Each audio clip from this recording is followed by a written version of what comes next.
Allah dan hari akhir.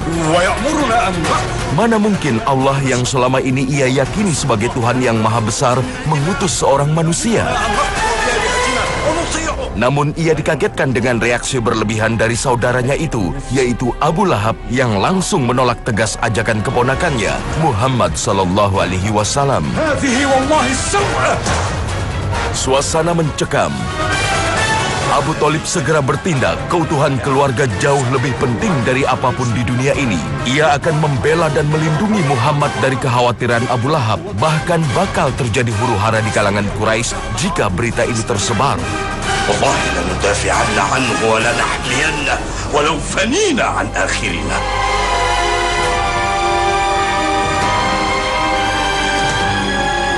أرجع محمد.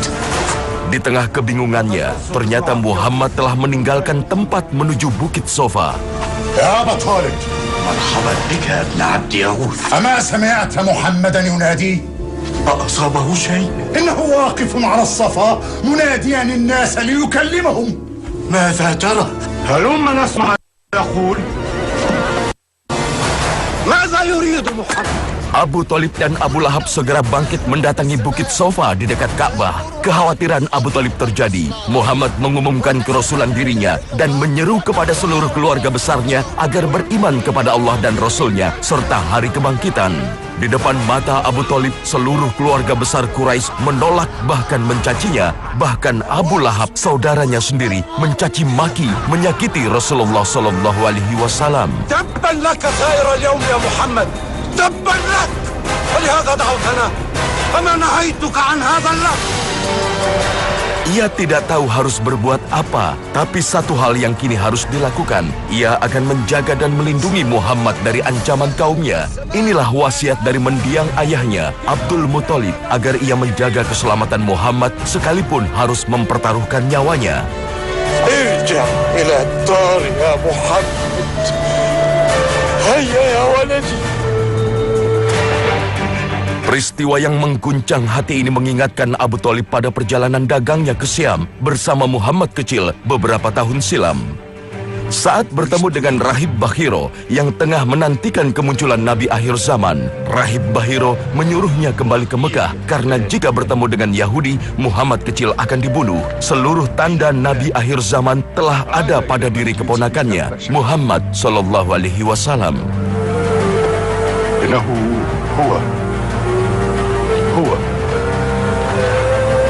هو من أيها الراهب؟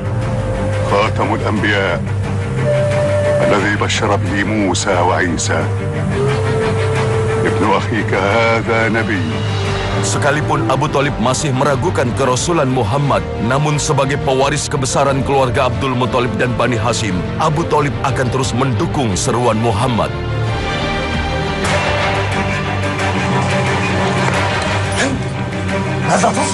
Satu persatu keluarga Nabi beriman kepada Allah dan kerasulan Muhammad sallallahu alaihi wasallam.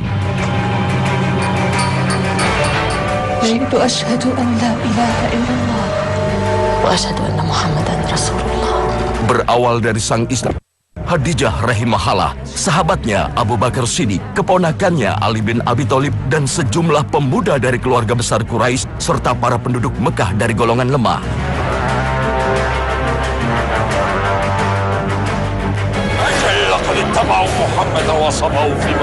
Kaum Quraisy berang. Tidak ada jalan lain kecuali mengadukan pada Abu Thalib untuk menghentikan dakwahnya Nabi sallallahu alaihi wasallam. Di rumah Abu Thalib, para pemimpin Quraisy justru diajak Nabi untuk beriman hingga membuat mereka semakin marah.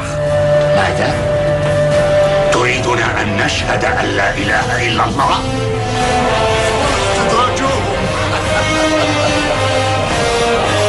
Abu Thalib tetap bersimpati pada pendirian keponakannya yang menolak menghentikan dakwahnya. Bahkan Abu Thalib bersumpah untuk tetap melindunginya. Fawallahi la uslimuka li syai'in abada. Abu Thalib ini orang yang sangat baik. Bahkan kepada Nabi sallallahu alaihi wasallam, harta dikorbankan, kedudukan dikorbankan, nyawa sekalipun kalau perlu dikorbankan oleh pamannya untuk melindungi keponakannya. Akan tetapi Nabi sallallahu alaihi wasallam paham Kalau itu kebaikan, semua kebaikan itu tidak ada artinya di sisi Allah kalau tidak dilandasi dengan kalimat La ilaha illallah. Kalau seandainya sekarang ada orang yang berbuat baik, tetapi landasannya bukan karena kalimat La ilaha illallah, landasannya karena humanisme, landasannya karena toleransi, landasannya hanya sekedar karena HAM, bukan karena La ilaha illallah, maka kita bisa bercermin dari cerita Abu Talib. Itu tidak ada nilainya di hadapan Allah Subhanahu wa taala. Bismillahirrahmanirrahim. Lakum dinukum waliyadin. Gelombang penduduk Mekah yang beriman terus meluas. Tidak ada yang bisa kaum Quraisy lakukan selain mencaci dan menyakiti kaum beriman yang beribadah di depan Ka'bah. Sementara untuk menindak Muhammad tidak ada satupun musyrik Quraisy yang berani membunuhnya karena perlindungan Abu Thalib yang memiliki kedudukan tinggi dan terhormat di Mekah. Kaum Quraisy pun kembali mendatangi Abu Thalib dengan menyerahkan pemuda tampan agar ditukar dengan Muhammad untuk dibunuh. Ya Abu Thalib. Tindakan yang justru membuat marah Abu Thalib, apalagi ia dituding telah beriman pada Muhammad sallallahu alaihi wasallam. Araka sabata wa tabata ibn akhika ya Abu Thalib. بل إني على دين عبد المطلب لم أزل ولكني أكره أن يتوعدني وابن أخي أحمد. Memang Abu Thalib tetap pada agama nenek moyangnya, namun melihat ancaman serius Quraisy pada Muhammad membuatnya semakin waspada. ففيما جلوسنا ها هنا وقد قال أبو طالب كلمته اصبروا على آلهتكم. هلموا بنا واللاتي لا نعود إليه أبدا وما خير من أن يغتال محمد. يا غلام. Abu Thalib pun mengirimkan peringatan pada keponakannya agar berhati-hati dengan kaum Quraisy. اذهب إلى ابن أخي وقل له أن يحذر قريشا وأن يلزم ظهره. يا فتيان بني هاشم وبني المطلب. Hingga suatu hari, Abu Thalib dan seluruh keluarga besar Bani Hashim panik karena Muhammad sallallahu alaihi wasallam tak berada di Mekah. Mereka khawatir Muhammad dibunuh kaum Quraisy. ويغلب على ظني أنهم قد ظفروا به وقتلوه. Abu Thalib pun merencanakan untuk membalas dendam, membunuh para petinggi Mekah jika Muhammad terbunuh di tangan mereka. عندما ندخل البيت الحرام فلينظر كل فتى منكم وليجلس إلى عظيم من قريش ولا سيما عقبة بن أبي معيط وابن الحنظلية. أبو الحكم عمرو بن هشام. أجل. وعندما آمركم أن تقتلوهم فافعلوا. Di tengah kepanikan Abu Thalib, datang kabar bahwa Muhammad sallallahu alaihi wasallam dalam keadaan selamat karena sedang ada di luar Mekah bersama sahabatnya Abu Bakar Siddiq. وأين هو الآن؟ في دار الأرقم ابن أبي الأرقم عند الصفا. والله لا أرجع إلى داري حتى أراه. اتبعوني. Namun begitu, Abu Thalib dan keluarga besar Bani Hashim tetap mendatangi kaum Quraisy. Abu Thalib memberikan peringatan keras, jika berani mengusik Muhammad sallallahu alaihi wasallam, apalagi membunuhnya, maka keluarga Bani Hashim akan memaklumkan perang. يا بني مخزوم، يا بني عبد شمس، يا بني عبد الدار، يا بني سب، يا معشر قريش. ما الأمر يا أبا طالب؟ سمعت بالأمس سفيهكم هذا يشير عليكم باغتيال ابن أخي، وقد فقدت محمدا بعد ذلك طوال اليوم، فهل تدرون ما هممت به حينئذ؟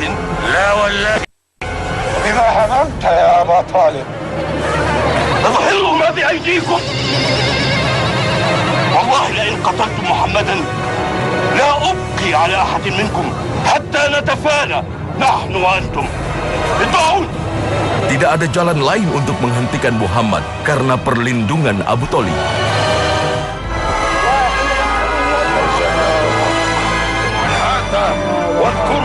Situasi yang semakin membuat kaum Quraisy marah dan menyiksa para pengikut Muhammad sallallahu alaihi wasallam dari golongan lemah.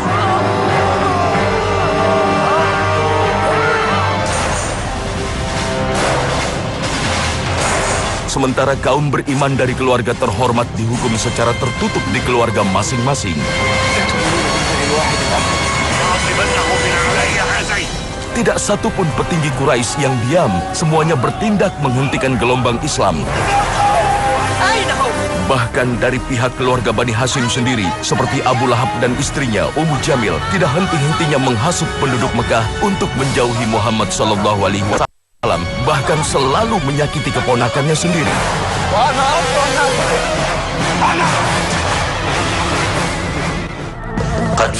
Situasi ini membuat sedih Abu Thalib. Ia memanggil satu-satunya saudaranya yang memusuhi Muhammad, yaitu Abu Lahab, dan membujuknya agar kembali membela keluarga sendiri. كن مع آلك لا عليهم وامنع ابن أخيك واحمه من جور قريش لا تخالفني وتخالف العباس وحمزة كي لا تقول العرب اختلف أبناء عبد المطلب. Abu Lahab pun sadar dan siap melindungi Muhammad SAW. لن أخالفكم يا أبا طالب. وصلتك رحم يا أخا وصلتك رحم. Kaum Quraisy tidak kuasa menahan amarah, apalagi satu persatu anggota keluarga mereka sendiri telah memeluk Islam. Abu Salamah, salah satu keluarga Abu Jahal, bahkan memeluk Islam dan dilindungi Abu Thalib. واللات والعزى لئن لم يرجع إلى ديننا لأقتلنه. قد لاذ بدار أبي طالب. سنخرجه من داره ونقتله. هلموا إلى دار أبي طالب. حسبك ولا تزد. Maka saat mereka mendatangi Abu Thalib, tak hanya dirinya yang siap menghalangi tindakan kaum Quraisy. Abu Lahab, sang paman Nabi sendiri yang semula selalu menyakiti Muhammad SAW, mulai menunjukkan pembelaannya terhadap Abu Thalib dan keponakannya Muhammad SAW. Wallahi, latantahunna anhu, aw lanuqatilannakum duna.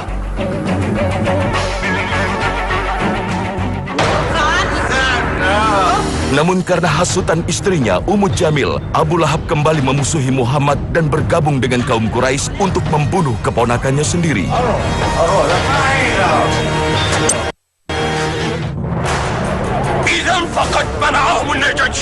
Kaum Quraisy tidak kuasa lagi menahan diri. Semua tindakan untuk mencegah Muhammad telah dihalau Abu Thalib. Abu Jahal dan petinggi Quraisy lainnya pun hilang kesabaran. Mereka tidak lagi peduli dengan kebesaran Abu Thalib. Kaum musyrik Quraisy bahkan siap untuk membunuh Muhammad SAW secara terang-terangan, apapun resikonya, bahkan sekalipun harus berperang dengan keluarga Abu Thalib.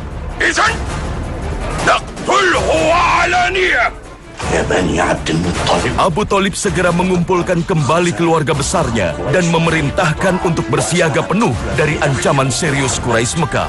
فهل أنتم مانعون؟ نعم. بورك فيكم. فلنأتي بمحمد وأهله إذن إلى شعبنا ولنحمه من سور الأكباد الذين يريدون به شرا. Maka Abu Thalib memerintahkan agar seluruh keluarga besar Bani Hashim untuk berlindung di lembah milik Abu Thalib dan menjaga Muhammad dari upaya Quraisy untuk membunuhnya.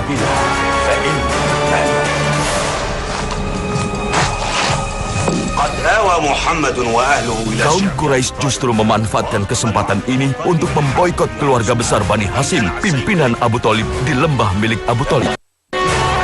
Tidak ada yang boleh berhubungan dengan keluarga ini. Berdagang, menikah, dan segala bentuk hubungan dengan Quraisy diputus.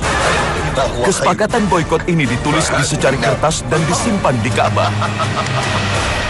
La bay'a li Muhammadin wa man wala, wala shira.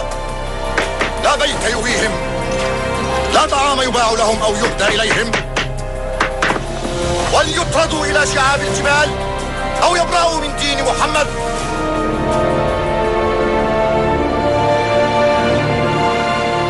Akibat pemboikotan ini, keluarga Bani Hashim termasuk Rasulullah SAW dan istrinya Khadijah dalam kondisi mengenaskan. Anak-anak kelaparan dan banyak yang jatuh sakit.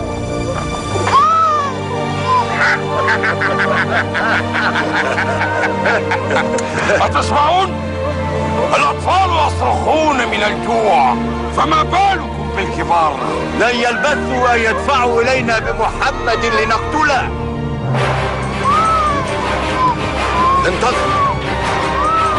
Sementara kaum Quraisy menjaga ketat seluruh pintu masuk ke lembah agar tidak ada yang bisa memberi bantuan. Selama 3 tahun lamanya, Abu Thalib tetap sabar sekalipun kesehatannya mulai terganggu. مرحبا بك يا أبا طالب عم رسول الله أهلا بك ومرحبا أين أخي محمد؟ في غرفته يا معشر قريش. Hingga akhirnya Abu Thalib datang ke Ka'bah membawa pesan dari Rasulullah SAW memberitahukan bahwa kertas boikot yang disimpan di Ka'bah telah dimakan rayap.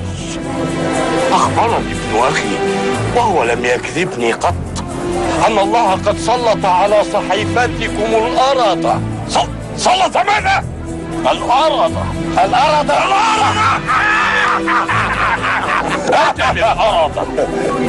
وقد محت كل ما جاء في صحيفتكم من جور وظلم وقطيعة رحم ولم يبق غير اسم الله.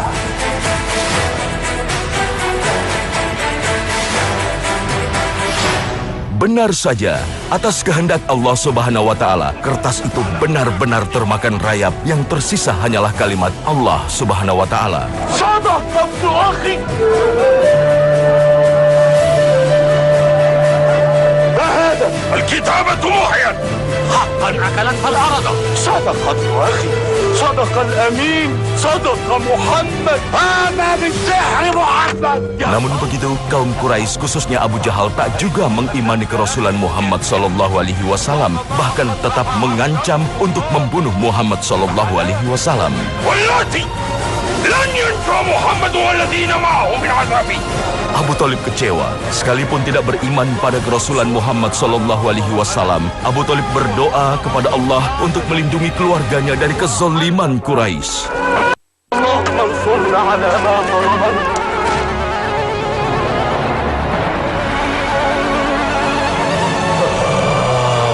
Di usianya yang semakin senja, Abu Thalib setelah terbebas dari boikot mulai merasakan dampaknya. Tubuhnya lemah dan hanya terbaring lemah. Ketika merasakan ajal semakin dekat, Abu Thalib memanggil keponakannya, Muhammad SAW. أدركني يا ولدي محمد. أحس بأن منيتي موشكة وأخشى أن أفارق الدنيا دون أن أرى.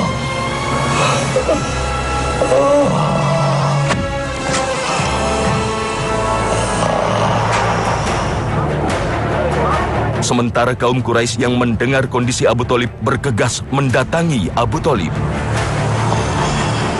يا أبا طالب هذا رسول الله قد حضر.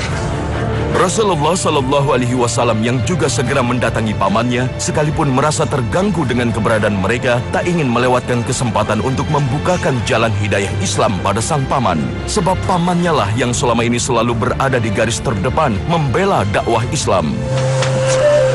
خلوا بين رسول الله وبين عمي. فهم؟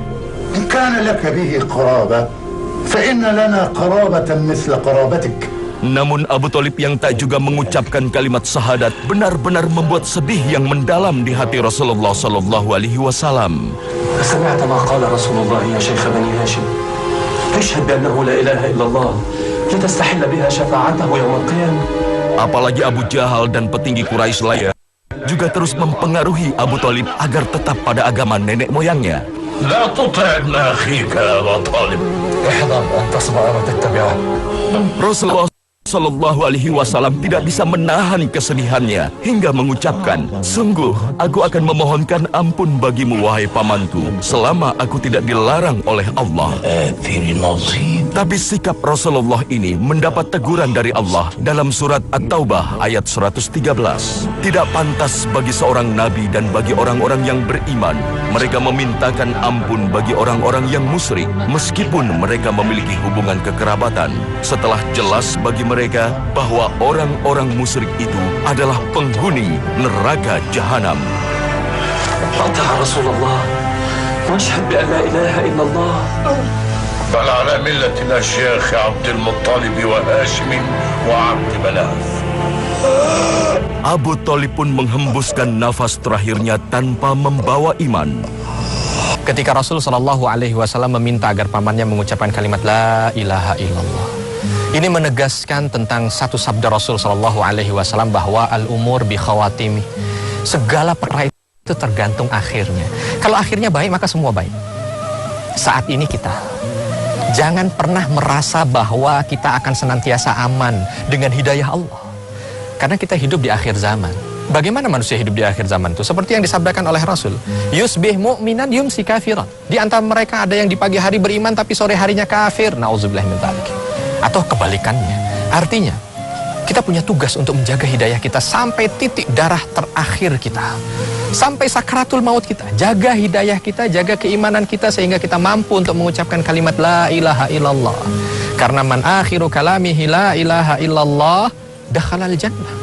Orang yang akhir hayatnya mengucapkan kalimat La ilaha illallah masuk ke dalam surga. Subhanallah. Kalimat La ilaha illallah begitu mahal. Semahal surga dan isinya. Maka jaga itu baik-baik. Jangan remehkan. Bahkan Rasul mengajarkan kepada kita untuk senantiasa berdoa. Ya muqallibal qulub, tsabbit qalbi ala dinik. Wahai zat yang senantiasa membolak-balikkan hati, tetapkan hati kami ini dalam ketaatan, ketakwaan kepadamu. Kita selalu disunnahkan untuk minta agar akhir hayat kita ini ditutup dengan husnul khatimah. Ya Allah, wafatkan hambamu yang lemah ini dalam keadaan yang baik, dalam keadaan husnul khatimah. Itu terus kita minta, kita minta, kita minta sambil kita jaga agar kehidupan kita ini selalu mengarah kepada kebaikan dan akhirnya Allah tutup dengan kematian yang husnul khatimah. Sebuah fakta yang menyedihkan. Pembelaannya yang demikian besar terhadap Rasulullah Sallallahu Alaihi Wasallam sejak kecil dan dakwah Islam tidak membuatnya beriman kepada Allah Subhanahu Wa Taala.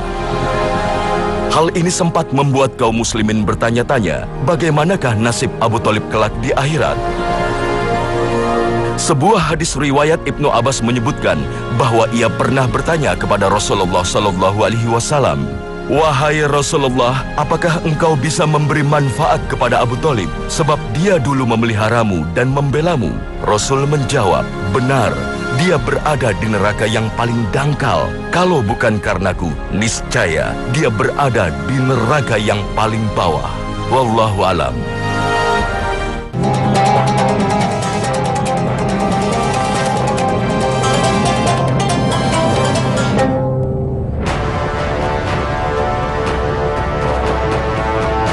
Perjalanan hidup paman Rasulullah Sallallahu Alaihi Wasallam tercinta, Abu Thalib, mengajarkan kepada umat manusia bahwa yang pertama kali menolongnya di akhirat kelak adalah imannya. Jika ia beriman, maka kebaikannya menjadi kebaikan yang sempurna. Jika tidak beriman, maka kebaikannya hanya sepotong. Allah akan membalas kebaikan mereka di muka bumi, tapi tidak akan diberikan Allah ketika di akhirat.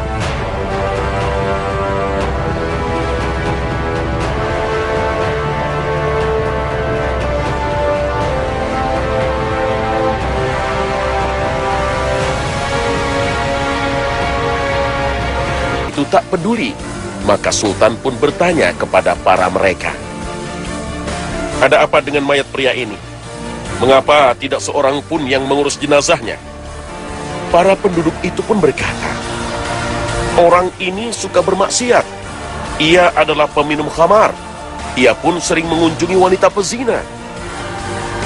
Sultan pun menjawab, tapi bukankah dia saudara kita? Bukankah sesama muslim merupakan satu umat, pengikut Rasulullah SAW? Ayo, kita bawa jenazahnya. Tolong antarkan aku menuju rumahnya dan menemui keluarganya. Sesampai di rumah duka, Sultan Murad Ar-Rabi bertemu istri si jenazah.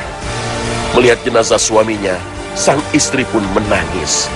Semua orang beranjak pergi, dan sang istri pun berkata, semoga Allah merahmatimu, wahai wali Allah. Aku bersaksi bahwa engkau sungguh wali Allah.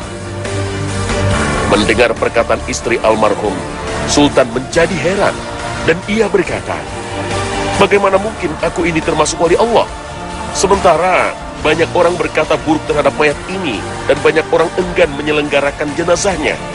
Aku tidak mengerti Bagaimana mungkin seorang wali Allah mengurus jenazah ahli maksiat? Wanita itu pun menjawab, aku sudah duga hal itu. Sungguh suamiku setiap malam pergi ke penjual arak, khamar, lantas membeli beberapa banyak yang dia bisa beli. Kemudian membawanya ke rumah kami dan menumpahkan seluruh khamar ke toilet. Dan dia, suamiku, berkata, semoga aku bisa meringankan keburukan khamar dari kaum muslimin. Suamiku juga selalu pergi kepada para zaniyah, pelacur, dan memberinya uang, dan berkata, malam ini kau kubayar dan jangan kau buka pintu rumahmu untuk melacur hingga pagi hari. Kemudian suamiku kembali ke rumah dan berujar, alhamdulillah, semoga dengan itu aku bisa meringankan keburukannya dari pemuda-pemuda muslim malam ini. Namun sementara orang-orang menyaksikan dan mengetahui bahwa suamiku membeli khamar dan masuk ke rumah pelacur, lantas mereka membicarakan suamiku dengan keburukan. Pernah suatu hari, aku berkata pada suamiku, sungguh, jika seandainya engkau mati, maka tidak akan ada orang yang memandikanmu, menyolatkanmu, dan menguburkanmu. Suamiku pun tersenyum dan menjawab, jangan khawatir sayangku, Sultan, pemimpin kaum musliminlah yang akan menyolatkanku beserta para ulama dan pembesar-pembesar negeri lainnya. Setelah mendengar cerita sang istri, Sultan pun menangis lantas berkata, suamimu benar. Demi Allah, aku adalah Sultan Murad Ar-Rabi, dan besok kami akan memandikan suamimu, menyolatkan dan menguburkannya. Esoknya di antara yang menyaksikan jenazah itu adalah Sultan Murad, para ulama, para masyaikh, dan seluruh penduduk kota.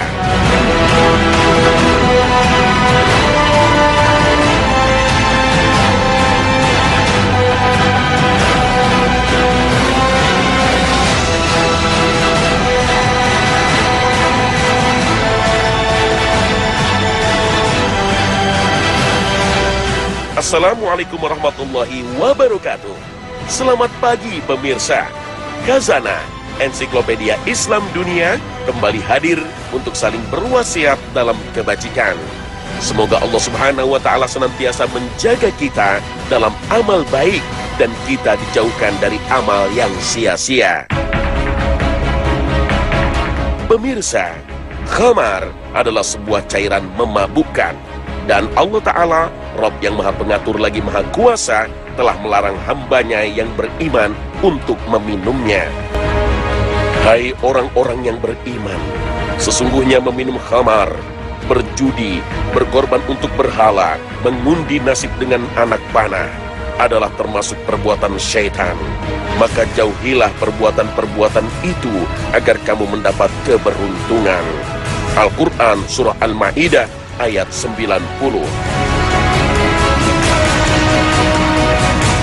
Pemirsa, ayat ini turun terkait dengan kondisi para kabilah di Jazirah Arab yang masih jahil. Pria-pria pemimpin kabilah biasa meminum khamar hingga mabuk. Saat mabuk, mereka kehilangan kontrol diri, sehingga secara tidak sadar mereka bercanda hingga melebihi batas, berjudi dan berzina. Saat pengaruh khamar hilang, mereka tersadar bahwa perbuatan yang melewati batas itu mempermalukan diri mereka. Rupanya, efek mabuk dari khamar ini masih saja terjadi hingga sekarang. Ketika sekelompok orang mabuk, maka kesadaran sangat rendah dan cenderung memalukan dirinya sendiri. Bahkan, perkelahian antar kelompok, RT, RW, atau sekolahan sering terjadi karena akibat alkohol. Sesungguhnya setan itu bermaksud hendak menimbulkan permusuhan dan kebencian di antara kamu lantaran meminum khamar dan berjudi itu, dan menghalangi kamu dari mengingat Allah dan sembahyang. Maka berhentilah kamu dari mengerjakan pekerjaan itu. Al-Quran Surah Al-Ma'idah ayat 91. Selanjutnya, orang yang mabuk akan sangat jauh dari mengingat Allah. Bahkan dengan tegas, Allah memberikan larangan bagi setiap orang yang meminum alkohol. Hai orang-orang yang beriman, janganlah kamu sholat sedang kamu dalam keadaan mabuk, sehingga kamu mengerti apa yang kamu ucapkan. Al-Quran Surah An-Nisa ayat 43. Itulah ayat yang menjadi landasan dalam syariat Islam, bahwa Allah Subhanahu wa Ta'ala tidak akan menerima sholat seseorang yang meminum alkohol, walaupun hanya setetes. Khamar itu induk segala keburukan. Barang siapa yang meminumnya, maka Allah tidak akan menerima sholatnya selama 40 hari. Dan barang siapa yang mati di mana khamar itu ada dalam perutnya, maka ia mati dalam keadaan jahiliyah. Hadits riwayat Al-Tabarani. Masih saja menjadi pekerjaan rumah bagi keluarga muslim untuk melindungi anak-anak dari alkohol. Apalagi di negara Indonesia ini, minuman beralkohol menjadi hal yang legal dan sah secara hukum. Seharusnya kita bisa meniru dan mencontoh perilaku para salafus soleh, orang-orang yang soleh, para sahabat Rasulullah yang ketika diturunkan perintah haram bagi khamar, mereka mengikutinya. Diriwayatkan, setelah turun ayat yang sangat tegas ini, mereka berkata, "Ya Tuhan kami berhenti dari minum khamar dan berjudi." Hadits riwayat Ahmad. Khamar meski menjadi cairan haram di dunia, ternyata menjadi minuman penduduk surga. Hal ini tercantum dalam surah As-Saffat ayat ke-45 hingga 47. Diedarkan kepada mereka gelas yang berisi khamar dari sungai yang mengalir, warnanya putih bersih, sedap rasanya bagi orang-orang yang minum. Tidak ada dalam khamar itu alkohol, dan mereka tiada mabuk karenanya. Inilah penjelasan Allah akan salah satu kenikmatan yang menjadi milik para penghuni surga. Namun jangan membayangkan khamar surgawi sama seperti minuman beralkohol di dunia. Jelas sangat berbeda, karena sesungguhnya manusia tidak akan pernah mampu membayangkan, apalagi menyamai kenikmatan alam surga. Berzina dan mabuk tidak hanya merupakan dua perbuatan dosa, tapi merebaknya perzinahan dan meluasnya perilaku meminum khamar adalah tanda-tanda datangnya masa akhir zaman.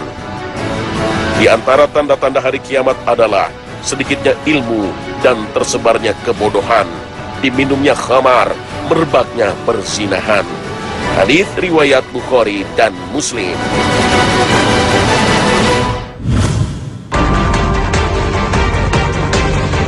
Dalam hadits riwayat Bukhari dan Muslim, Rasulullah SAW bersabda, "Ada 3 orang dari golongan orang-orang sebelummu sama berangkat bepergian, sehingga terpaksalah untuk menempati sebuah gua guna bermalam.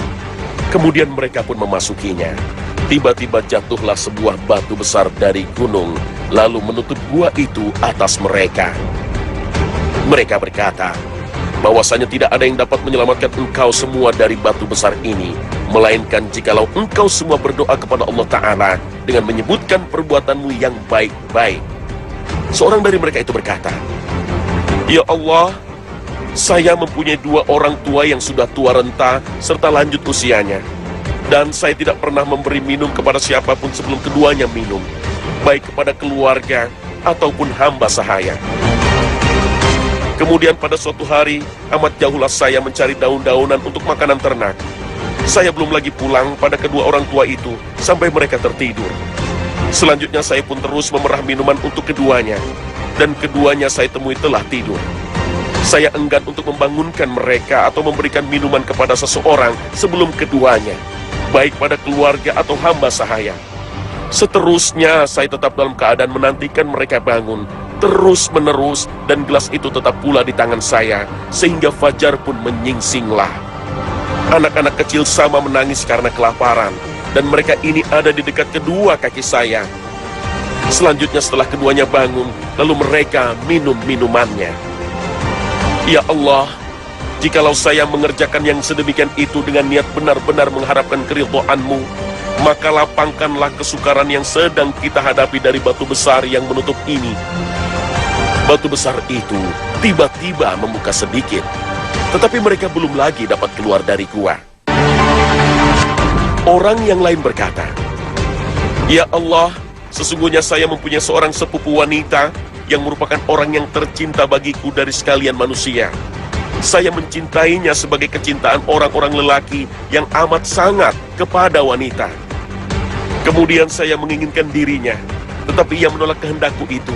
Sehingga pada suatu tahun ia memperoleh kesukaran. Dia pun mendatangi tempatku, lalu saya memberikan 120 dinar padanya, dengan syarat ia suka menyendiri antara tubuhnya dan antara tubuhku. Ia berjanji sedemikian itu. Setelah saya dapat duduk di antara kedua kakinya, sepupuku itu lalu berkata, "Takutlah engkau pada Allah, dan jangan melenyapkan kegadisanku ini, melainkan dengan haknya, yakni dengan perkawinan yang sah." Lalu saya pun meninggalkannya. Sedangkan ia adalah yang amat tercinta bagiku dari seluruh manusia, dan emas yang saya berikan itu, saya biarkan dimilikinya. Ya Allah, jikalau saya mengerjakan yang sedemikian itu dengan niat untuk mengharapkan keridhaan-Mu, maka lapangkanlah kesukaran yang sedang kita hadapi ini. Batu besar itu kemudian membuka lagi. Hanya saja mereka masih juga belum dapat keluar dari dalamnya. Orang yang ketiga lalu berkata, "Ya Allah, saya mengupah beberapa kaum buruh dan semuanya telah kuberikan upahnya masing-masing, kecuali seorang lelaki. Ia meninggalkan upahnya dan terus pergi. Upahnya itu saya perkembangkan sehingga bertambah banyaklah hartanya tadi. Sesudah beberapa waktu suatu hari, ia mendatangi saya. Kemudian berkata, 'Hai hamba Allah, tunaikanlah sekarang upahku yang dulu itu.' Saya berkata, 'Semua yang engkau lihat ini adalah berasal dari hasil upahmu itu, baik yang berupa unta, lembu, dan kambing, dan juga hamba sahaya.' Dia berkata, 'Hai hamba Allah, janganlah engkau memperolok-olokkan aku.' Saya menjawab, 'Saya tidak memperolok-olokkan engkau.' Kemudian orang itu pun mengambil segala yang dimilikinya, semua digiring dan tidak seekor pun yang ditinggalkan. Ya Allah, jikalau saya mengerjakan yang sedemikian ini dengan niat mengharapkan keridhaan-Mu, maka lapangkanlah kita dari kesukaran yang sedang kita hadapi ini." Batu besar itu lalu membuka lagi dan mereka pun keluar dari gua itu.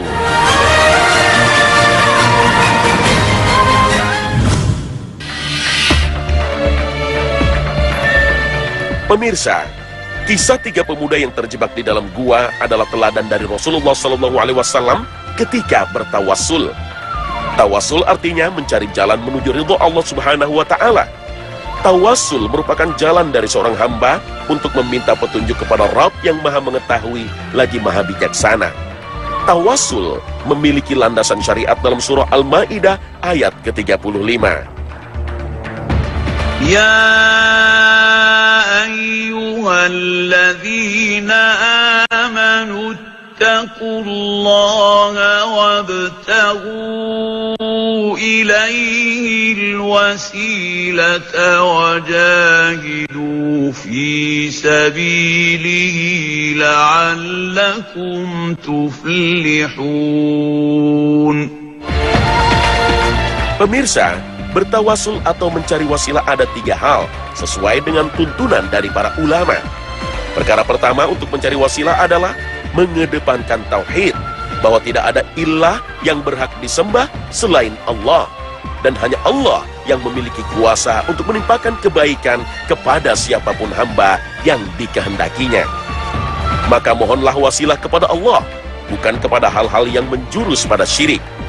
Wasilah adalah bagian dari perbuatan ibadah kepada Allah, bukan prinsip mencari keberuntungan yang lazim dan populer di dalam budaya bangsa Timur. Mari kita mengharap wasilah dari Allah dengan cara berdoa, seperti yang Nabi SAW ajarkan. Jauhilah berdoa dengan cara baru dan diada-adakan versi manusia, sekalipun dia memegang kekuasaan pemerintah. Karena berdoa adalah adab ibadah, bukan sekedar budaya. Maka hanya dari Rasulullah lah cara berdoa, beribadah umat Islam yang patut dijalankan. Wahai Rabb yang maha hidup, wahai Rabb yang maha berdiri sendiri, dengan rahmat-Mu aku meminta pertolongan. Perbaikilah segala urusanku, dan jangan Engkau serahkan urusanku kepada diriku, meskipun hanya sekejap mata, tanpa mendapat pertolongan dari-Mu. Mengerjakan amalan-amalan soleh merupakan cara menggapai wasilah dari Allah. Bukti nyata wasilah atas amalan baik adalah kisah 3 pemuda ini. Amalan pemuda pertama sehingga membebaskannya dari gua adalah berbakti kepada orang tua, birrul walidain. Wasilah atas amalan pemuda kedua adalah meninggalkan perzinahan, meski ia mampu dan tidak ada seorang pun mengetahuinya. Dan perkara yang membebaskan pemuda ketiga adalah wasilah karena ia mampu bertindak dan berlaku jujur kepada saudaranya. Dan perkara ketiga untuk mendapatkan wasilah adalah memohon doa kepada orang-orang soleh. Kita bisa memohon doa agar dalam munajat mereka nama kita disebut, sehingga mendapatkan kebaikan dunia dan akhirat. Ali bin Al-Husain adalah seorang ulama dan imam besar, pemimpinnya para ulama tabi'in. Namun semasa hidupnya dia terkenal bakhil, pelit oleh keluarganya dan masyarakatnya. Keluarganya mengira dia hanya menumpuk dirhamnya saja tanpa pernah menyedekahkannya. Tapi ketika beliau meninggal dunia, ada perbedaan yang terjadi di kota Madinah. Sejak meninggalnya Ali bin Husain, seluruh penduduk Madinah yang miskin tidak mendapatkan lagi santunan dari seseorang yang tidak dikenal. Setiap malam ada orang yang biasa mencukupi makan orang-orang miskin dalam sehari.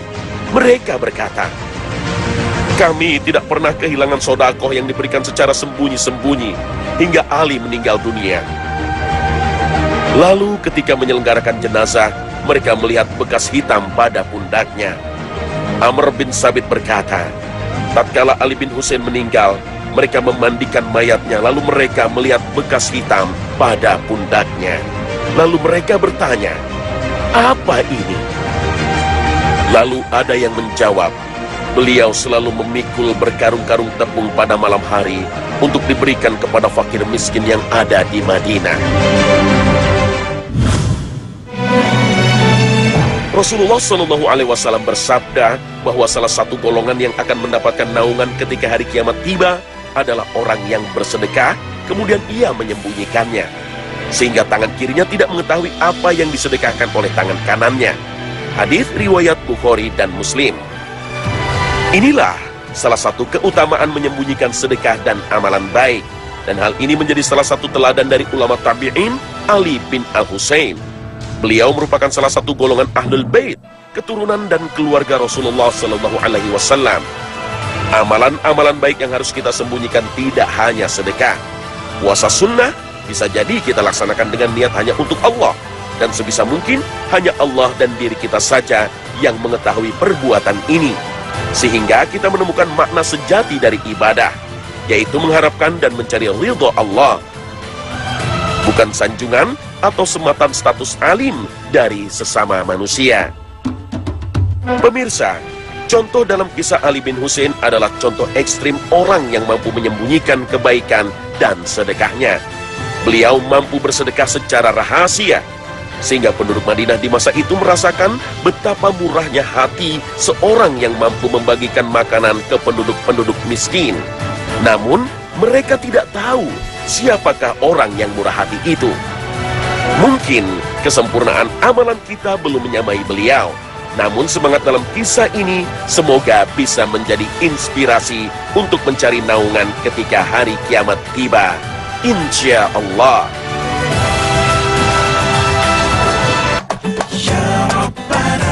Nah pemirsa, inilah akhir kebersamaan kami. Semoga tayangan kami hari ini mampu melengkapi wawasan Islami Anda, sehingga jalan kehidupan Anda sesuai dengan prinsip Al-Quran dan Hadis menjadi semakin terang. Akhir kata, wassalamualaikum warahmatullahi wabarakatuh. Ya Rabbana, ighfir lana, ya Rabbana, irhamna, ya Rabbana. Perintahkan kepada kita agar memakan makanan yang halal dan thayyibah, yang halal dan baik.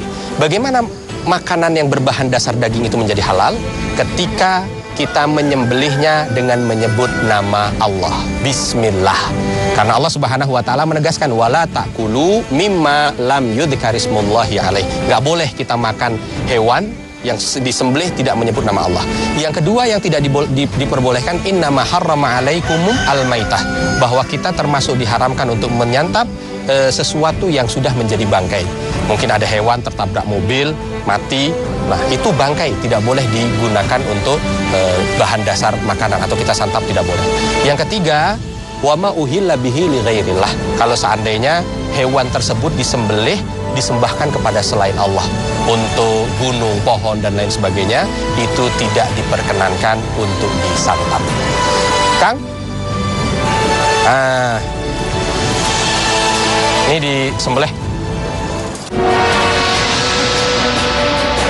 Makan dan minum dapat bernilai ibadah di sisi Allah Subhanahu wa Ta'ala jika kita niatkan untuk menjaga energi dalam tubuh sehingga mampu beribadah kepada Allah dengan sebaik-baiknya. Saat seseorang tiba dari perjalanan jauh, misalnya tubuh letih dan perut lapar, kemudian ia hendak makan dan minum secukupnya dengan niatan agar pada saat masuk waktu salat nanti ia dapat menegakkan salat dengan lebih khusyuk, maka makan dan minumnya itu bernilai ibadah di sisi Allah Ta'ala. Oleh karenanya, makan dan minum termasuk aktivitas ibadah yang banyak mendapatkan perhatian dalam agama. Sebab makanan dan minuman yang dikonsumsi seorang muslim tidak hanya akan berdampak di dunia, tapi juga di akhirat kelak. Seseorang yang makan dari harta yang haram terancam mendapatkan siksa yang teramat pedih kelak di neraka. Sebagaimana sabda Rasulullah Sallallahu Alaihi Wasallam, tidak akan masuk surga daging yang tumbuh dari makanan yang haram, dan neraka lebih layak baginya. Hadis sahih riwayat Ahmad. Na'udzubillah.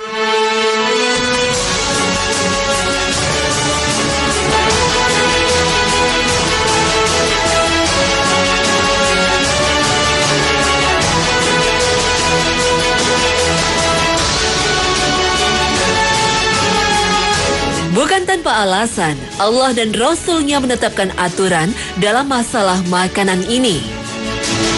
Tujuannya tidak lain adalah agar akal, jiwa dan raga manusia senantiasa terjaga, sehingga amal ibadah yang kita lakukan bisa optimal dan diterima Allah Subhanahu wa Ta'ala.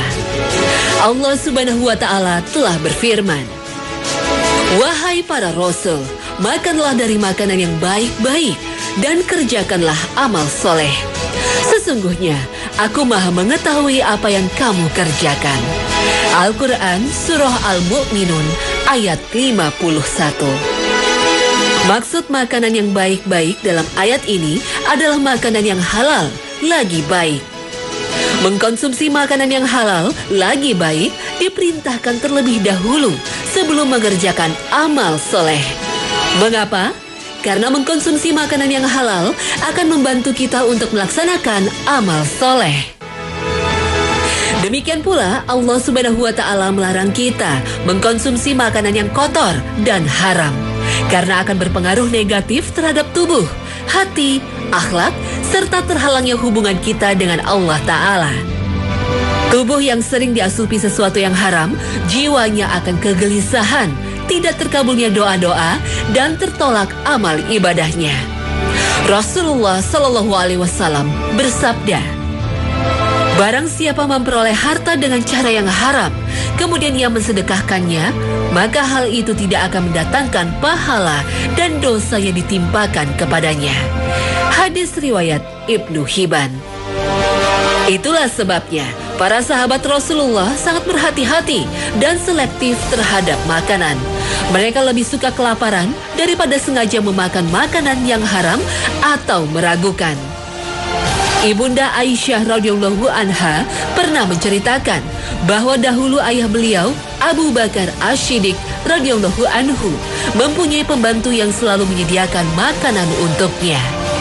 Suatu hari, pembantu tersebut membawa makanan, maka Abu Bakar radhiyallahu anhu memakannya.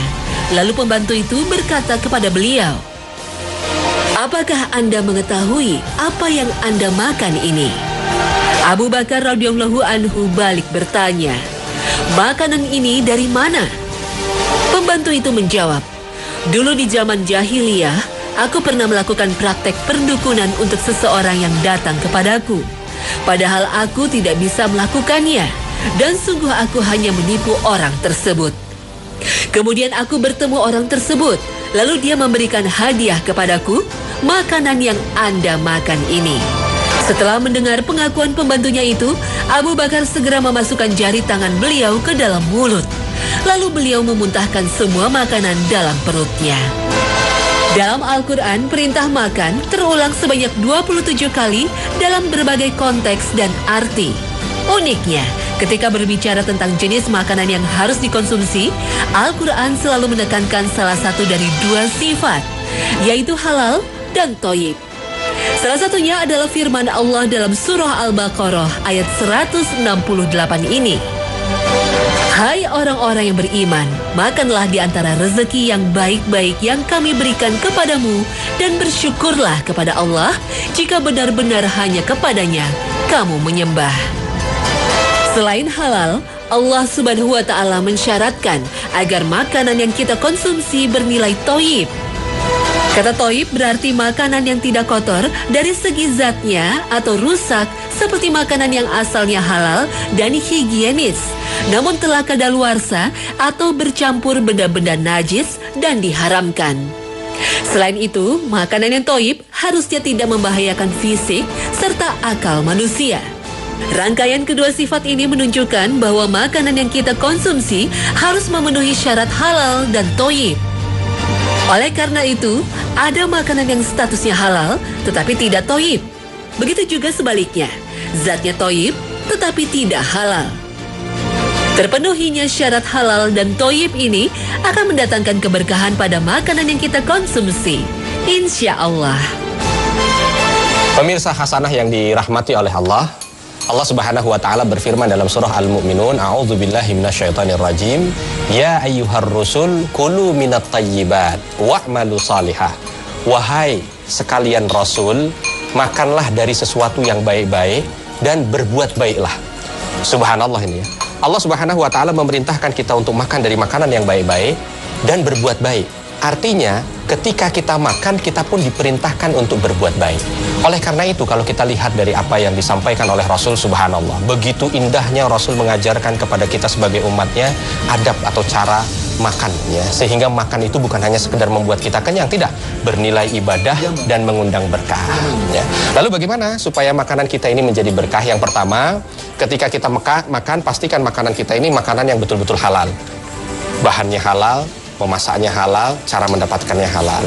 Yang kedua, di saat makan, nah ini ingat, walaupun kita lapar selapar-laparnya, jangan sampai ketika kita makan itu mubazir. Ambil dulu secukupnya. Karena begitu ada makanan yang tidak habis, mubazir, bahwa kita perlu tahu bahwa mubazir itu merupakan temannya syaitan. Kalau teman syaitan pasti tidak akan datang keberkahan.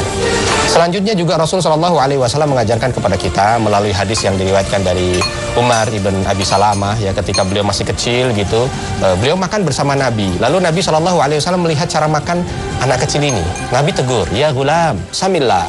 Wahai gulam, wahai anak kecil, kalau kamu itu makan pertama kali baca bismillah. Oh, ini ya, baca Bismillah. Jangan lupa, ini luar biasa ini. Bahkan Rasul SAW ketika lagi makan dengan sahabatnya begini, tiba-tiba ada anak wanita kecil, ya, datang mengambil makanan dan ingin memasukkan makanannya ke dalam mulutnya. Tiba-tiba ditahan oleh Rasul. Stop, baca Bismillah. Subhanallah. Apa ada kekuatan di Bismillah? Luar biasa. Ketika orang itu makan dengan Bismillah, maka saat itu syaitan tidak ada kesempatan untuk makan bersama dia. Bahkan Bismillah ini punya kekuatan tersendiri juga gitu. Ketika dia makan dengan Bismillah, selain setan tidak makan dengan dia, maka semua bentuk keburukan yang didatangkan dari setan pun tertolak. Kalau ada sihir, ada santet dari makanan itu tertolak dengan Bismillah. Bahkan dia bisa menetralisir kalau seandainya ada hal-hal yang tidak baik buat badan, Bismillah itu bisa menetralisir. Sampai ketika Aisyah datang dengan makanan, ya, lalu mengadu Aisyah radhiyallahu anha, ya Rasul, saya tidak tahu makanan ini disembelih dengan nama Allah atau tidak karena ini dari tetangga kita. Maka Rasul mengatakan sebelum makan baca Bismillah. Subhanallah. Kalau kita ragu, kadang-kadang kita beli di pasar kan kita tidak tahu ya ini disembelih dengan nama Allah atau tidak, apalagi keadaan akhir zaman yang seperti ini, maka Rasul menganjurkan dengan Bismillah itu, maka itu bisa menjadikan makanan zat halal itu menjadi halal sempurna. Dengan memperhatikan aspek halal dan toyib, kita akan mendapatkan keberkahan dan kebaikan yang melimpah dari makanan yang kita konsumsi. Allah Subhanahu wa Ta'ala berfirman, "Hai orang-orang yang beriman, makanlah di antara rezeki yang baik-baik yang kami berikan kepadamu dan bersyukurlah kepada Allah jika benar-benar hanya kepadanya kamu menyembah." Al-Quran Surah Al-Baqarah ayat 172. Tak hanya aspek halal dan toyib saja yang harus kita perhatikan di saat menyantap hidangan, tapi tata caranya pun dituntunkan Rasulullah Shallallahu Alaihi Wasallam. Yang kedua, kalau kita selesai makan, jangan lupa baca Alhamdulillah. Ketika orang itu makan, lalu di akhir makannya membaca Alhamdulillah, maka di situ Allah tutup keberkahan. Jadi jangan begitu langsung selesai makan, Masya Allah ya, udah langsung pergi. Nah, dua hal ini sepele tapi banyak dilupakan ya oleh kita.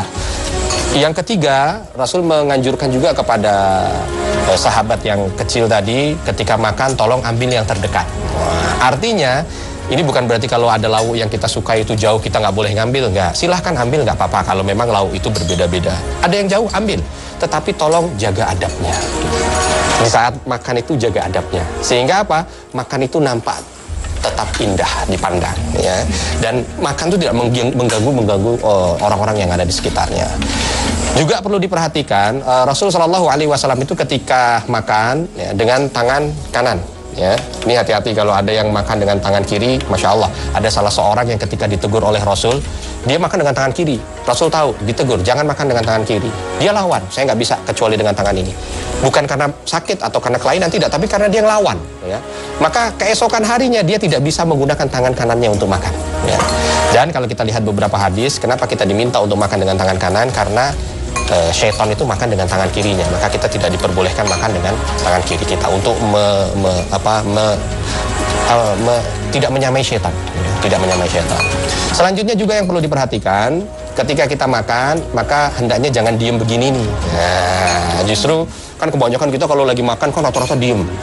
Nah, kita justru dianjurkan ketika makan itu ya bukan cerewet atau ngobrol, tidak, tetapi di saat makan boleh kita sambil menyebut asma Allah, subhanallah, alhamdulillah, negor, apa segala macam gitu ya. Jadi jangan cuma diam, istilahnya sibuk dengan ininya sendiri gitu ya. Nah, tidak seperti itu, khusyuk.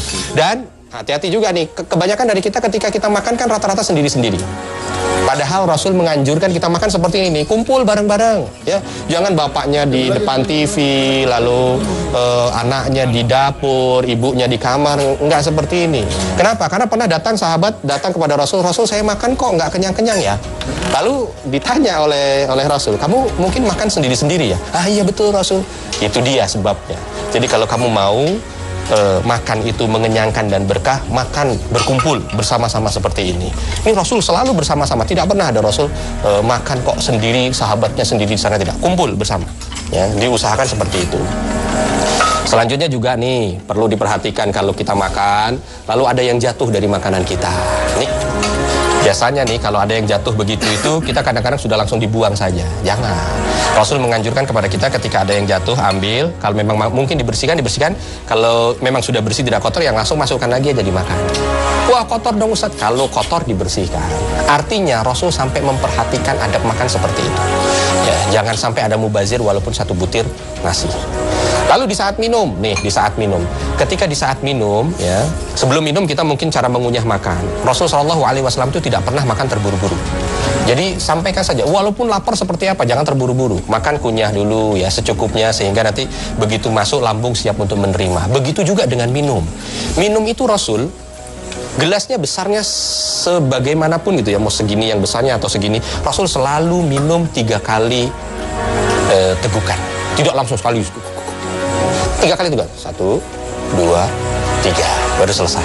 Kata Rasul, beliau mengatakan dalam sabdanya, minum yang seperti ini jauh lebih menyegarkan dan mendatangkan berkah. Masya Allah, gitu ya.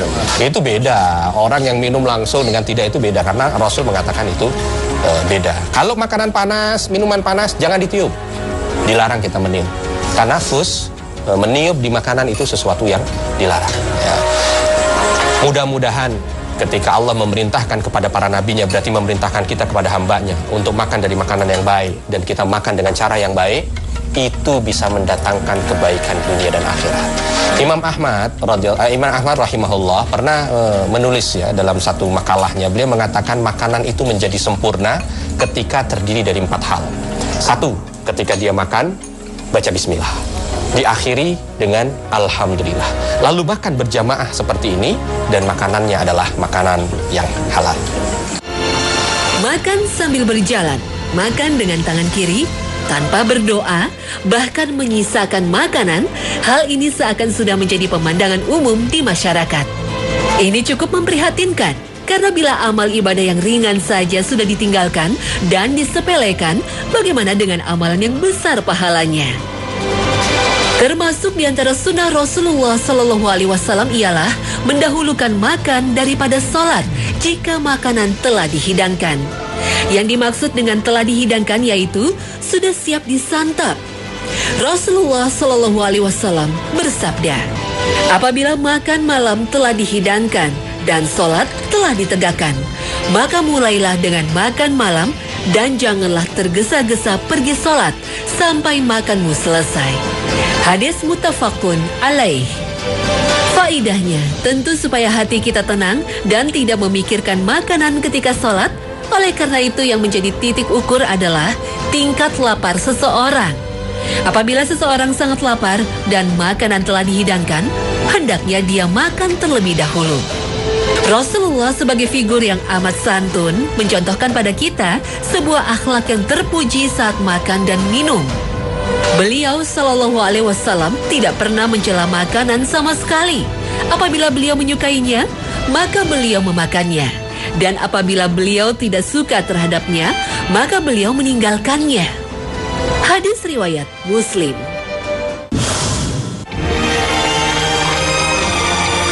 Segala sesuatu ada aturannya, ada takaran dan kapasitasnya. Ketika kita melanggar aturan atau berbuat melebihi takaran yang semestinya, kemudaratan dan kecelakaanlah yang akan kita dapatkan. Hal ini berlaku pula dalam hal makan. Allah Subhanahu wa Ta'ala telah mendesain perut kita sedemikian rupa, termasuk kapasitas dan cara kerjanya. Karena itu Rasulullah SAW memberikan teladan tentang cara memperlakukan perut kita secara baik. Beliau bersabda, tidak ada satu tempat pun yang dipenuhi anak Adam yang lebih buruk daripada perutnya. Cukuplah baginya beberapa suap makanan saja, asal dapat menegakkan tulang rusuknya. Hadis sahih riwayat Ahmad dan Tirmizi. Menegakkan tulang rusuk yang dimaksud dalam hadis ini adalah menegakkan tubuhnya. Artinya jumlah makanan yang dibutuhkan oleh seseorang cukup hanya untuk memulihkan tubuh. Terlampau banyak makan akan menutup hati dan pikiran, membuat kita malas beraktivitas, mudah kantuk, malas beribadah, hilangnya sensitivitas, serta akan memupuk egoisme yang tidak kalah menyeramkan. Oleh karena itu dalam kesempatan lain, Rasul menegaskan kita ini adalah umat yang tidak makan kecuali jika lapar dan jika makan kami tidak kenyang. Para ahli medis sendiri belakangan menguatkan tuntunan Nabi agar kita tidak banyak mengkonsumsi makanan, karena sebagian besar penyakit bersumber dari pola makan. Tidak melampaui batas berarti pula proporsional dan seimbang. Baik menurut kita, belum tentu baik menurut orang lain. Baik bagi bayi, belum tentu baik menurut orang dewasa. Baik menurut orang sakit, belum tentu baik menurut orang sehat. Es jeruk itu baik bagi orang yang kekurangan vitamin C, tetapi buruk bagi orang yang terkena serangan asma atau sakit gigi. Daging kambing itu baik bagi orang yang kurang darah, tetapi sangat berbahaya bagi penderita darah tinggi. Seimbang artinya sesuai dengan kebutuhan, tidak berlebihan atau berkekurangan. Komposisi gizinya mencukupi, tidak pula melampaui batas kewajaran. Allah Subhanahu wa Ta'ala berfirman, makan dan minumlah, dan janganlah berlebih-lebihan. Sesungguhnya Allah tidak menyukai orang-orang yang berlebih-lebihan. Al-Quran Surah Al-A'raf ayat 31. Meniup makanan dan minuman dalam kondisi masih panas bisa jadi kerap kita lakukan sewaktu mau makan dengan segera. Disebabkan karena rasa lapar yang berlebih atau tergesa-gesa dengan sesuatu hal. Meniup makanan ini dimaksudkan agar makanan tersebut cepat dingin dan dapat disantap dengan segera sehingga waktu kita tidak tersita. Meniup makanan dan minuman ini dilarang oleh Rasulullah SAW dalam hadisnya dari Abu Sa'id Al-Khudri radhiyallahu anhu bahwa Nabi melarang untuk meniup di dalam air minum. Hadis riwayat At-Tirmizi. Mengapa meniup makanan di saat masih panas tidak diperbolehkan? Kajian medis modern menyebutkan jika kita meniup makanan yang masih panas, maka kita akan mengeluarkan gas CO2 dari dalam mulut. Menurut reaksi kimia, apabila uap air bereaksi dengan karbon dioksida, akan membentuk senyawa asam karbonat yang bersifat asam. Dan jika asam karbonat ini masuk ke dalam tubuh manusia, maka akan mengakibatkan penyakit jantung. Benar apa yang kau katakan, wahai Rasulullah SAW. Dan tiadalah yang diucapkannya itu Al-Quran menurut kemauan hawa nafsunya. Ucapannya itu tiada lain hanyalah wahyu yang diwahyukan kepadanya. Al-Quran Surah An-Najm ayat 3 dan 4.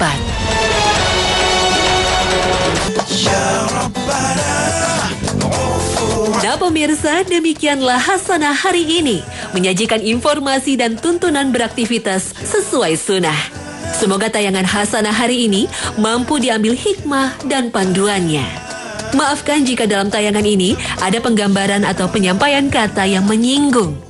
Tiada yang lebih kami harapkan selain ridho Allah serta apresiasi Anda kepada kami sebagai salah satu pedoman akan tuntunan hidup yang sesuai syariat. Akhir kata, wassalamualaikum warahmatullahi wabarakatuh.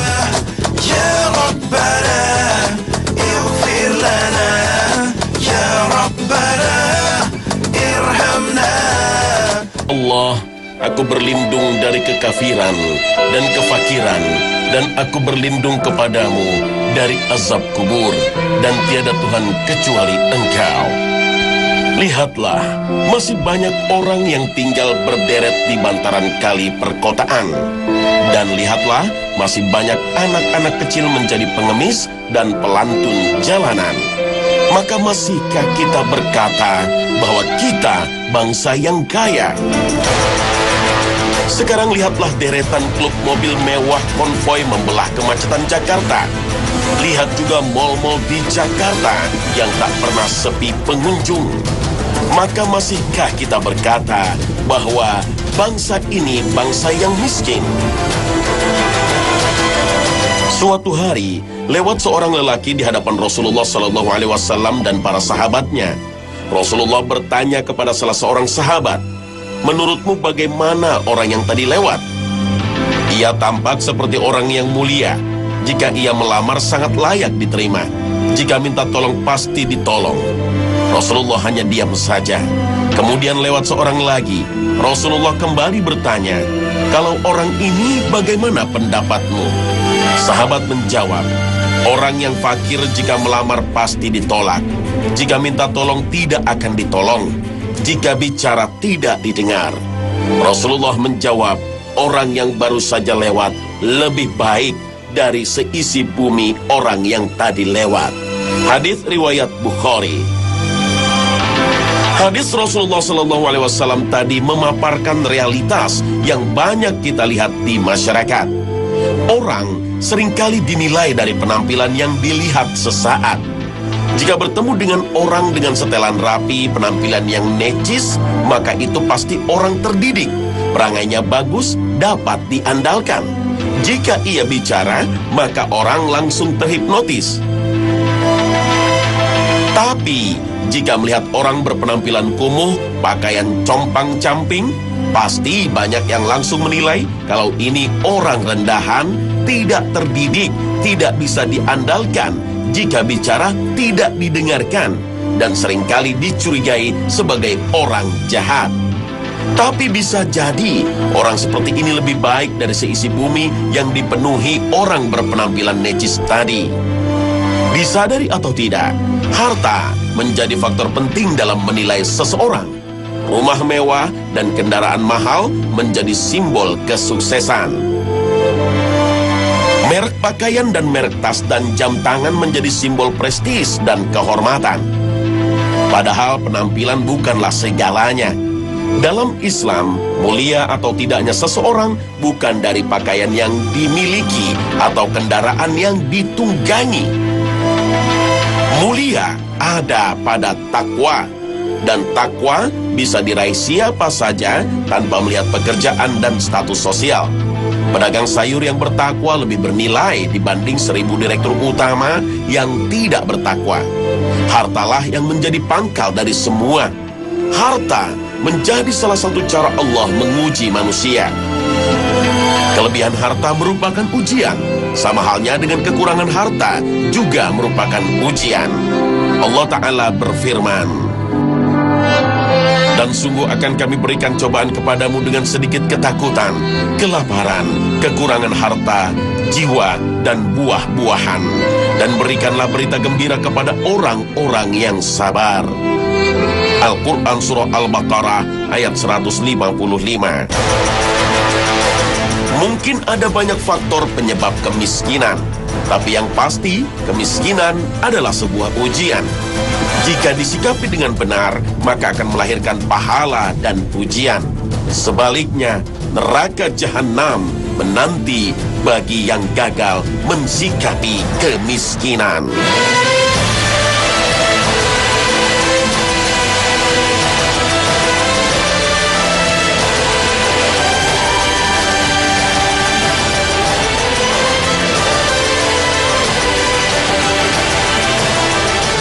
Assalamualaikum warahmatullahi wabarakatuh.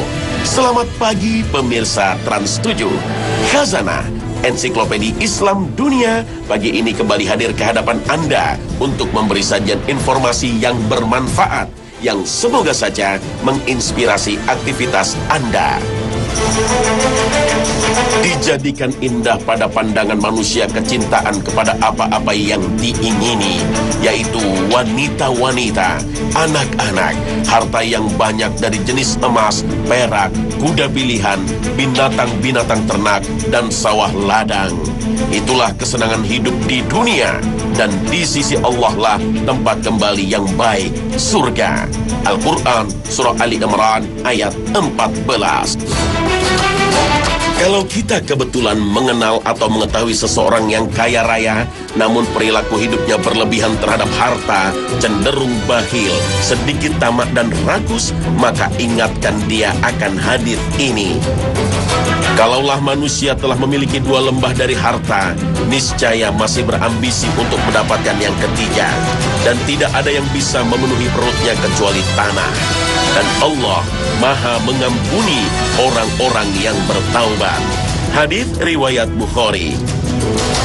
Tidak hanya melahirkan keinginan yang lebih kuat lagi untuk mengumpulkan dan menumpuk kekayaan. Orang yang tamak senantiasa lapar dan dahaga dengan urusan dunia. Mereka sebenarnya tidak dapat menikmati kebaikan dari apa yang dimiliki, tetapi sebaliknya menjadi satu beban dan penderitaan hidup. Semoga Allah jauhkan kita dari sifat menghina, hancurkan ini. Namun, ujian bukan hanya bagi mereka yang kita kenal kaya raya dan berlimpah harta. Kemiskinan juga menjadi ujian, sama halnya dengan kekayaan. Bahkan ancamannya neraka. Miskin harta yang diikuti dengan miskin iman merupakan kombinasi yang sangat berbahaya. Kemiskinan seperti ini akan menjadi ancaman serius bagi akidah dan iman. Apalagi jika si miskin ini hidup di lingkungan orang-orang kaya yang sama sekali tidak peduli dengan nasib lingkungan yang miskin. Banyak orang miskin harta bekerja keras mati-matian banting tulang, tetapi nasibnya juga tidak berubah. Bahkan untuk membeli motor saja susah. Sementara tetangganya si kaya nampaknya hanya duduk-duduk saja dan mobil mewah berganti setiap bulan. Tak heran jika kemiskinan mempertanyakan kebijaksanaan dan keadilan Allah Ta'ala dalam mendistribusikan harta kepada umat manusia. Tampaknya Allah tidak adil di matanya. Tidak hanya membahayakan akidah, kemiskinan juga bisa berdampak negatif terhadap perilaku dan moral seseorang. Kemiskinan akan mencari jalan cepat memperoleh uang tanpa memperdulikan halal atau haram. Merampok, menodong, mencuri, menjamret, mencopet merupakan sebagian kriminalitas yang bersumber dari kemiskinan yang tidak ditopang oleh keimanan. Dengan keimanan, tidak ada lagi parameter kaya dan miskin. Tidak ada lagi kepemilikan rumah mewah dan mobil super mahal. Karena itu semua hanya pinjaman. Sungguh harta yang kita upayakan tidak akan pernah kita miliki, yang membawa pada sesatnya pemikiran dunia dan lupa bahwa besok ada kematian, dan lupa bahwa bekal amal kematian belum disiapkan. Namun faktanya, harta sangat diperlukan untuk menjalani kehidupan alam dunia ini. Lalu bagaimana? Karena kemiskinan jelas menghambat kesempatan mendapat pendidikan. Anak-anak orang miskin akan putus sekolah karena tidak lagi mampu membiayai sekolah. Putus sekolah dan hilangnya kesempatan pendidikan akan menjadi penghambat rakyat miskin dalam menambah keterampilan, menjangkau cita-cita dan mimpi mereka. Dampak kemiskinan juga menghalangi akses hidup sehat. Kesehatan yang baik didapat dari pemenuhan gizi yang cukup. Belum lagi jika sakit, biaya-biaya pengobatan yang mahal tidak mampu dijangkau oleh masyarakat miskin. Ini menyebabkan gizi buruk atau banyaknya penyakit yang menyebar. Dampak kemiskinan pada generasi penerus merupakan dampak yang panjang dan buruk. Karena rekaman masa tumbuh di kepala mereka adalah kesuraman dan kesulitan. Apalagi bila jauh kasih sayang kedua orang tua. Itulah sebagian dari dampak buruk yang ditimbulkan kemiskinan. Maka wajar bila Rasulullah SAW berlindung dari kemiskinan, seperti doa yang sering beliau SAW panjatkan. Aku berlindung dari kekafiran dan kefakiran, dan aku berlindung kepadamu dari azab kubur, dan tiada Tuhan kecuali Engkau. Hadis riwayat Abu Daud, Ahmad, dan Nasai. Dalam pandangan Islam, ada beberapa hal yang menjadi penyebab kemiskinan. Pertama, yaitu sikap lemah dan malas. Rasulullah SAW mengajarkan sahabatnya agar berlindung dari sifat lemah dan malas. Lemah menandakan ketidakmampuan untuk mengupayakan apa yang diharapkan, sedangkan malas menandakan tiadanya kemauan. Itulah sebabnya Allah lebih mencintai orang mukmin yang kuat. Dan inilah panduan Rasulullah SAW bagaimana seorang mukmin menghadapi urusannya, seperti dalam sabda beliau. Orang mukmin yang kuat lebih baik dan lebih dicintai Allah dibanding seorang mukmin yang lemah. Dalam setiap kebaikan, kejarlah apa yang bermanfaat untukmu. Minta tolong kepada Allah dan jangan lemah. Jika engkau ditimpa sesuatu, jangan katakan, seandainya begini, maka pasti begini. Tapi ucapkanlah, inilah ketentuan Allah, dan apa yang Ia kehendaki itulah yang terjadi.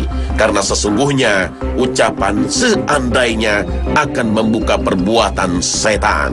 Hadis riwayat Muslim. Islam sangat menghargai optimisme dan kerja keras. Seorang muslim sejati meyakini bahwa rezeki Allah Ta'ala sangatlah berlimpah dan tersedia bagi siapapun yang mampu menggapainya dengan semangat dan etos kuat. Inilah yang tergambar dalam firman Allah dalam surat Al-Jumu'ah.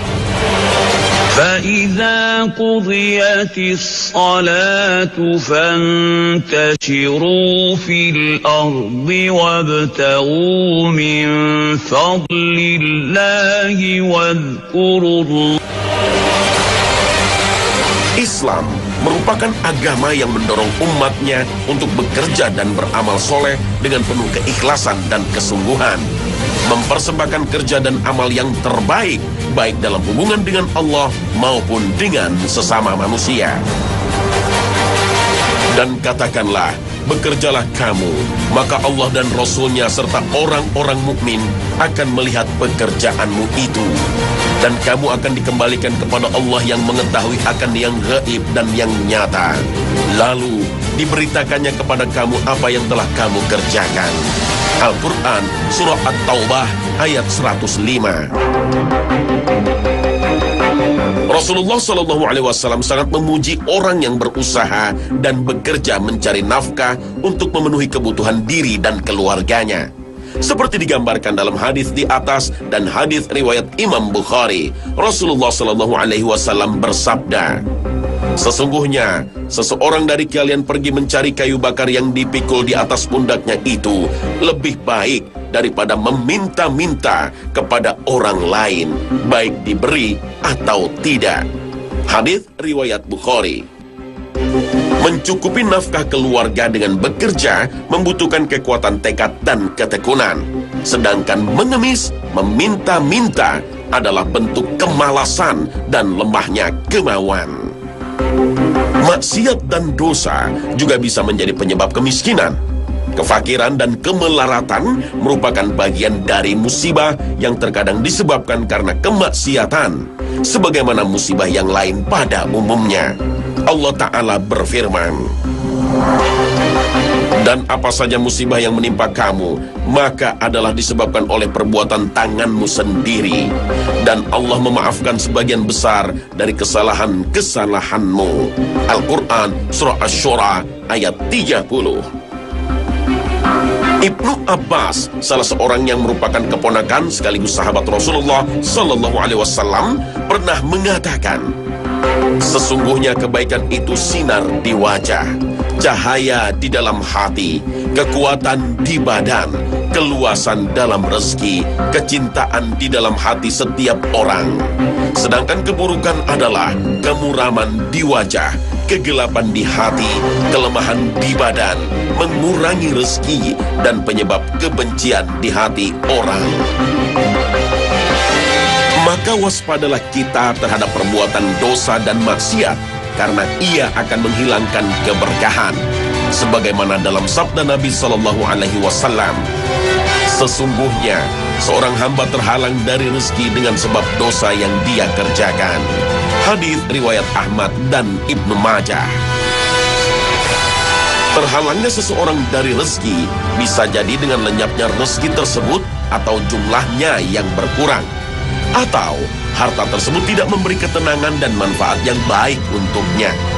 Harta tersebut justru menjadi sumber kegelisahan dan kerusakan yang terjadi di keluarga. Oleh karena itu selayaknya masing-masing kita melihat seberapa banyak telah melakukan dosa, menyia-nyiakan sholat, tidak mau bersilaturahim dengan kerabat, buruk pergaulan dengan sesama muslim, dan maksiat lainnya.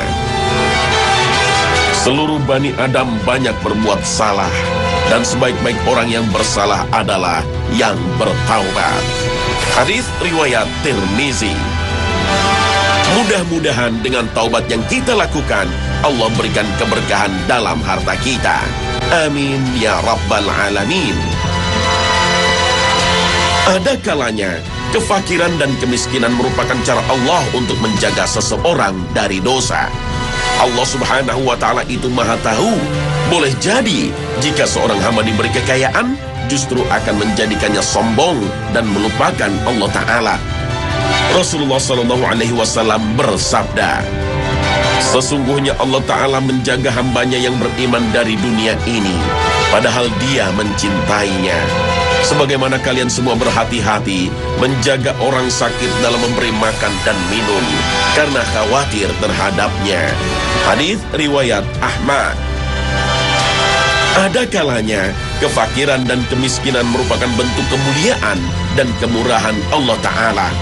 Rasulullah SAW bersabda, "Sesungguhnya jika seorang hamba telah ditulis baginya satu kedudukan yang tidak mampu dia capai dengan amalnya, maka Allah mengujinya di dalam harta atau badan atau anaknya." Hadis riwayat Abu Daud. Artinya, Allah menginginkan suatu kemuliaan bagi seorang hamba, Tapi kemuliaan itu tak mampu dicapai oleh hamba tersebut dengan amal perbuatannya. Maka Allah beri ujian dengan kekurangan harta, atau ditimpakan suatu penyakit, atau diberi ujian yang menimpa keluarganya. Sungguh kemiskinan yang ini akan menyelamatkan kita dari siksa neraka dan ketentraman dunia.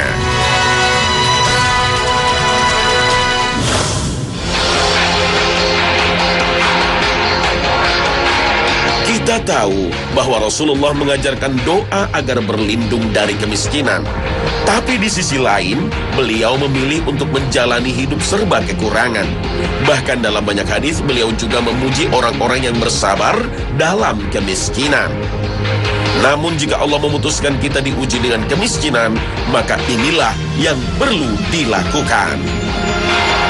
Pertama, berlindung kepada Allah Subhanahu wa Ta'ala dari kefakiran itu sendiri karena banyaknya akibat negatif yang ditimbulkannya tanpa iman, dan memohon kepada Allah agar diberikan kecukupan dan penjagaan kehormatan. Rasulullah SAW setiap pagi dan sore hari selalu memohon kepada Allah agar dihindarkan dari kekufuran dan kefakiran. Berlindunglah kalian kepada Allah dari kefakiran, kekurangan, kehinaan, dan dari berbuat zalim atau dizalimi. Hadis riwayat Abu Daud, Nasai, Ibnu Majah. Hal yang kedua yang bisa dilakukan yaitu rela dan ridha terhadap ketetapan Allah Ta'ala. Jika seorang muslim tertimpa kemiskinan atau kekurangan harta, maka hendaklah dia bersabar dan menerima itu sebagai sebuah takdir Allah. Karena kefakiran merupakan keniscayaan dalam kehidupan. Dan seringkali kemiskinan dan kefakiran menjadi cara Allah untuk menguji hambanya. Allah Subhanahu wa Ta'ala menjelaskan hal itu dengan sangat gamblang dalam firman-Nya. Dan sesungguhnya akan kami berikan cobaan kepadamu dengan sedikit ketakutan, kelaparan, kekurangan harta, jiwa, dan buah-buahan. Dan berikanlah berita gembira kepada orang-orang yang sabar. Al-Quran, Surah Al-Baqarah, ayat 155.